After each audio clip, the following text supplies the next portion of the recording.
develops, evolves from all the things that you sent me in the past to hearing that right there. It kind of, I don't know, it had that. Je ne sais quoi? Well, yeah, I want to say like it had the Jammin' Joe sound, but it had, and I don't want this to be taken the wrong way in any way because I mean this in complete positive light. It had a Hootie and the Blowfish hook to it. True. You know, where it's just like... But the difference in Hootie and myself... That's not going out of my head. Exactly. I caught myself singing in the shower the other day. But, in my own song, that's odd. But the difference between Hootie and me is that none of my songs are going to sound alike. Oops. Oh. Snap. Sorry. I love him. I saw him in concert. I love him, but, come on, dude. Uh-oh. I'm going to tell my brother about that. My brother drinks beer with Darius. Well, Darius is a good dude. He paid his dues. Yeah. I like the fact that he went country, too. Well, cha-ching, cha-ching. Exactly. That's what that is. Yeah. Well, when we get older, we can't rock as hard, so. Yeah, well, did Hootie really rock that hard?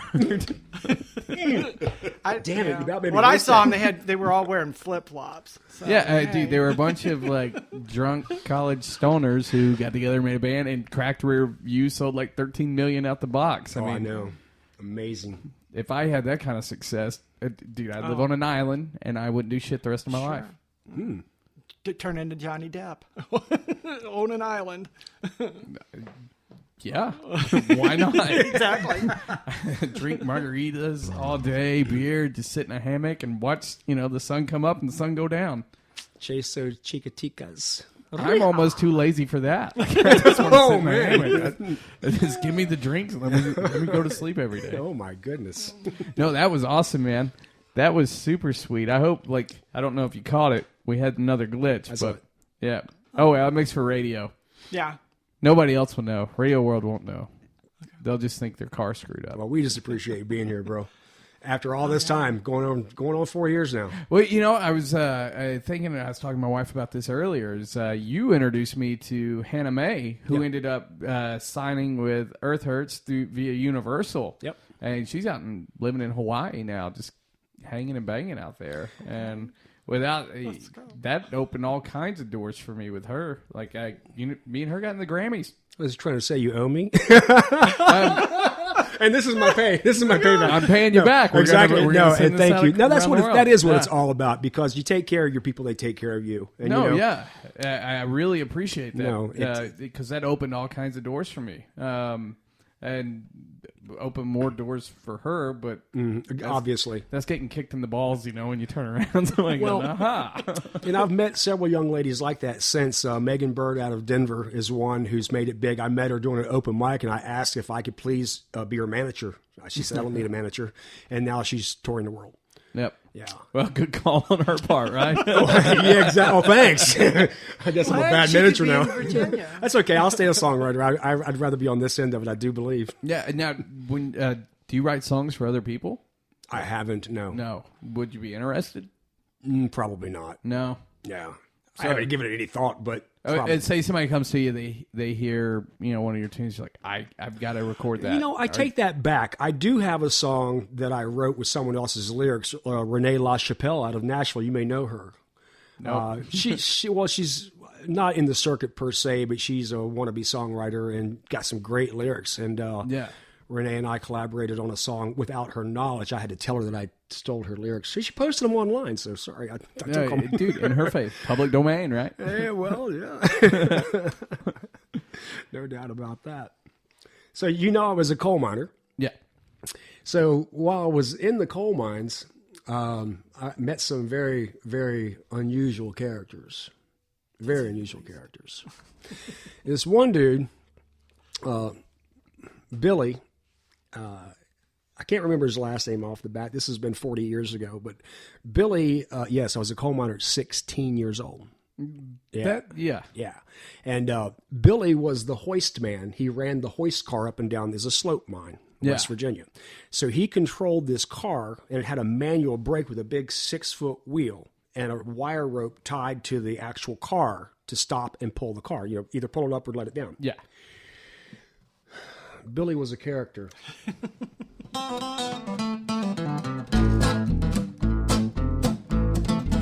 I had to go down that slope 30 degrees on a cold steel man car, 1,600 feet. It was held by a 1-inch piece of wire rope. 10-ton car rolling fast down that slope. And Billy was my horseman, he was big and he was mean, but I never saw Billy hurt a flea. Billy the brakeman, you've got a lot of nerve to keep that car from plunging to the earth. Well, I had to come outside one night, he hoisted me away. Got to the top, said, Billy, thank you, man. I got my parts, I headed back. He looked at me and smiled, said, see you later, Joe. Have a nice ride. What?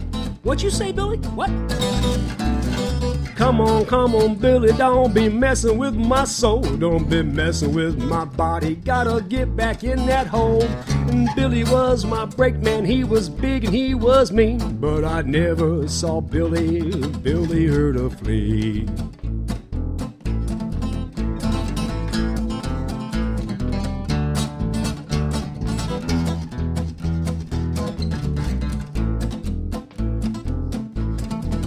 Well, I climbed back in that car. He hoisted me away. Gonna slip, then a scream came on the radio. Whoa, whoa, whoa, whoa.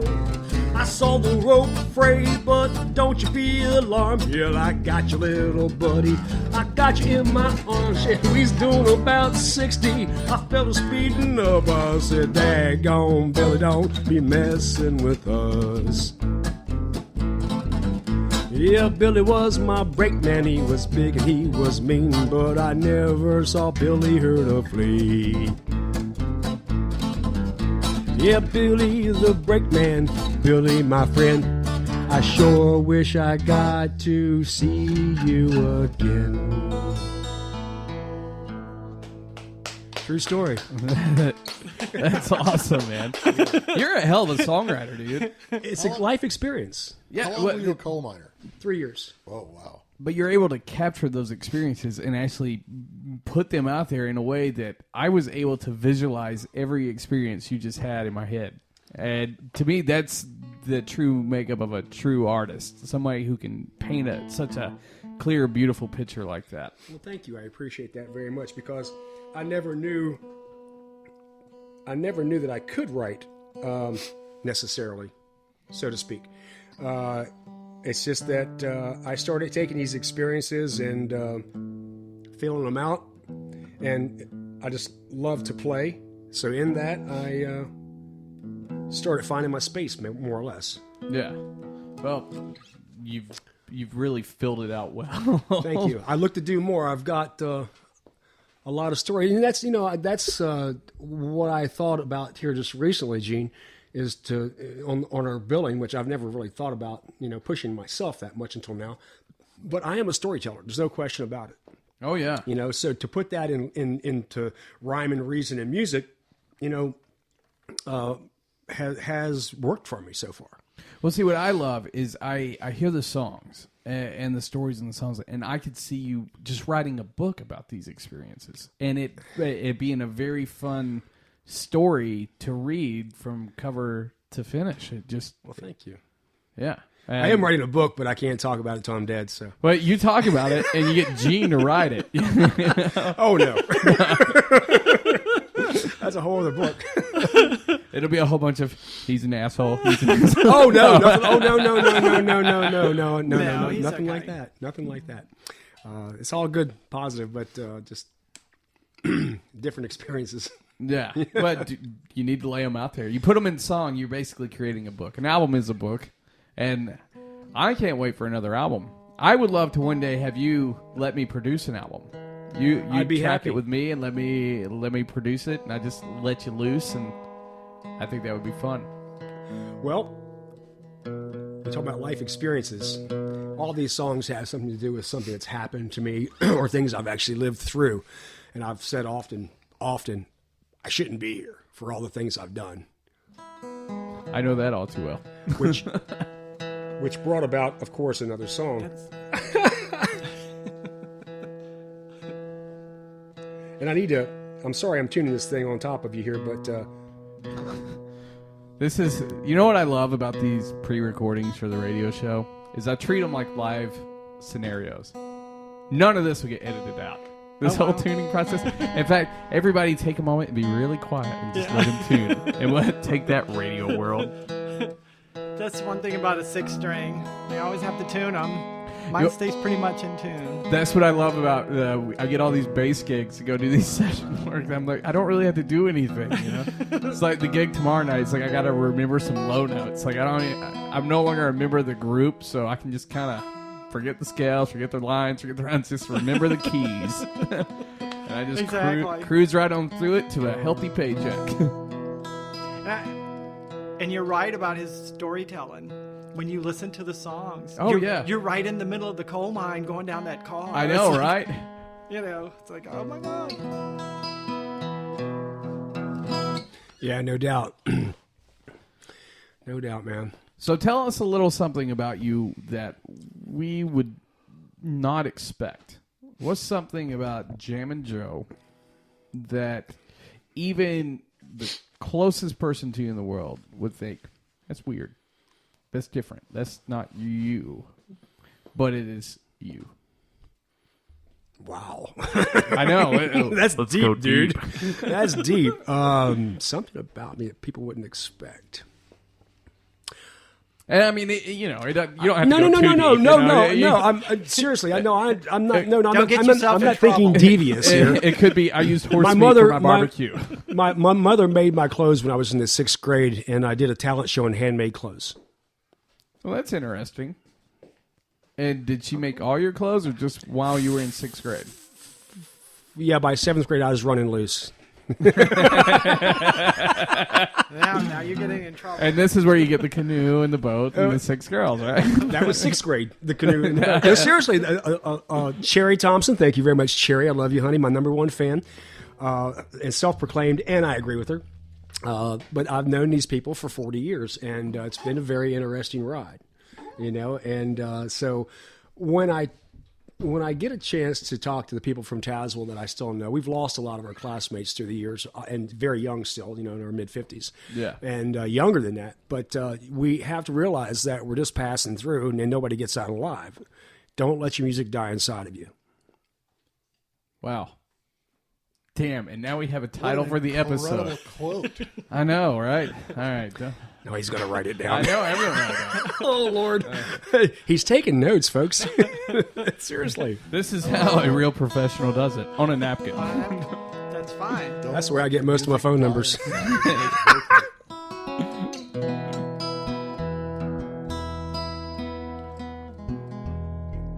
No, that's a beautiful title for this episode.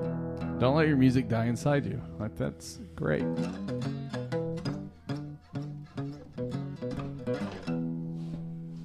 In fact, you know, I have all my guests sign something for me while they're here.